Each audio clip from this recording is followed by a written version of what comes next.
হ্যাঁ মা, আজকে কি রান্না করবেন তাহলে? আজকে মসুর ডালের চচ্চড়ি করব। আচ্ছা, মানে পুরপুরি, এটা আপনার ছেলে বলে তো পুরপুরি পছন্দ করে, আমাদের ওইদিকে পুরপুরি বলে, হ্যাঁ, আর চচ্চড়ি বলে আর কি, শুদ্ধ ভাষায় চচ্চড়ি।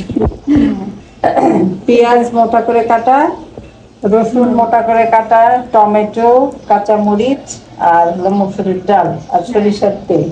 আচ্ছা, ডাল কতখানি নিছেন? ডাল এক পোয়ার বেশি আছে, কারণ চচ্চড়িতে বেশি হবে না, শুকনো শুকনো হবে। আর একটু আদা বাটা দিতে হবে, একটু আদা বাটা, হলুদ মরিচ, হলুদ বেশি হলুদ মশলা না, ধনিয়া, হালকা মশলা। হ্যাঁ, হলুদ ধনিয়া। মসুর ডালের তো এমনি টেস্ট, হ্যাঁ, তার মধ্যে আর বেশি মশলার প্রয়োজন নাই। আচ্ছা, পুরো সরিষার তেল দিয়ে হবে না? হ্যাঁ, সরিষার তেল।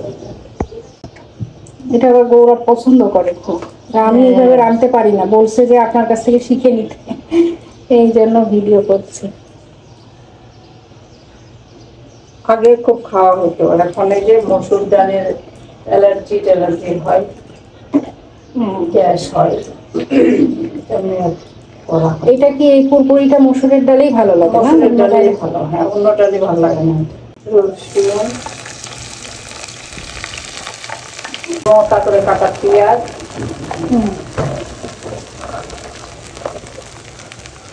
কাঁচামরিচ।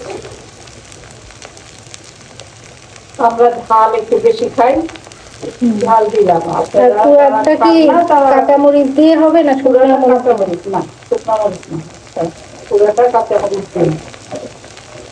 করলা দিয়ে যে একটা ডাল করেন, ওইটাও কি এইভাবেই করেন? খালি করলাটা পরে দেন না? খালি একটু নাড়াচাড়া করে নিয়ে করলাটা দিয়ে দিই।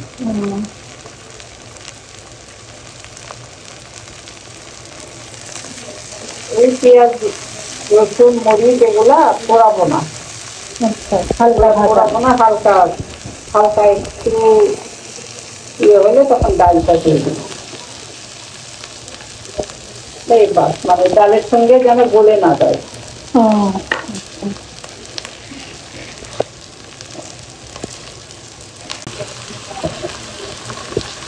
হ্যাঁ, এখন কি দিবেন না? সবাইকে মাখাই নিলেন? হ্যাঁ, মাখায় নিয়ে এখন একটু লবণ দিলাম, পরিমাণ মতো লবণ, পরে একটু চেখে দেওয়া যাবে লবণ। তারপরে হলো একটু হলুদ, সামান্য পরিমাণ হলুদ,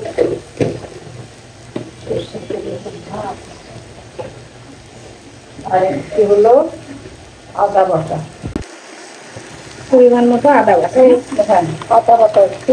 মসুর ডালে যে আদা দিয়ে একটু ওই যে ইয়েটা করি, আদা তো হজম শক্তি, এটা তো মসুর ডাল আবার অ্যাসিড। আর টমেটো একটু নাড়াচাড়া করে দিয়ে টমেটোটা দিয়ে দিব। আদাটা একটু কষায় নিলাম আপনার সাথে, নাহলে আদার গন্ধটা থেকে যাবে, সেজন্য একটু আদাটা ভেজে নিলাম মসুরের ডালের সাথে দিয়ে। এখন ফুটন্ত গরম পানি দিব, নাড়াচাড়া করে নিয়ে দিয়ে ঢেকে। টমেটোটা কখন দিবেন? এই টমেটো দিয়ে, টমেটোটা বেশি গলে গেলে তো ভালো লাগে না। করলা দিলে কি টমেটো দেন তখন? না না,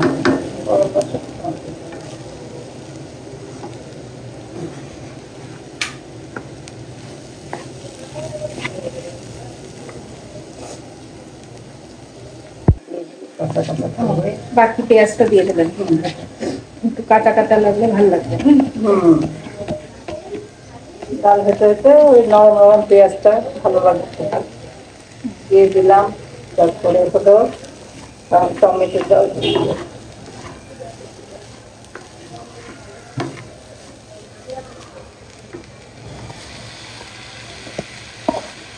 এটা মাখা মাখা হবে না একটু ঝোল ঝোল?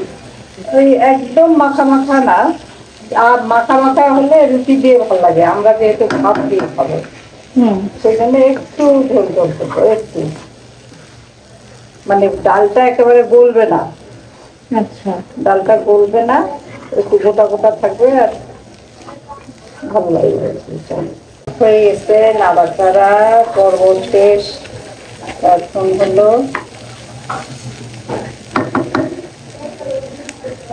গরম পানি,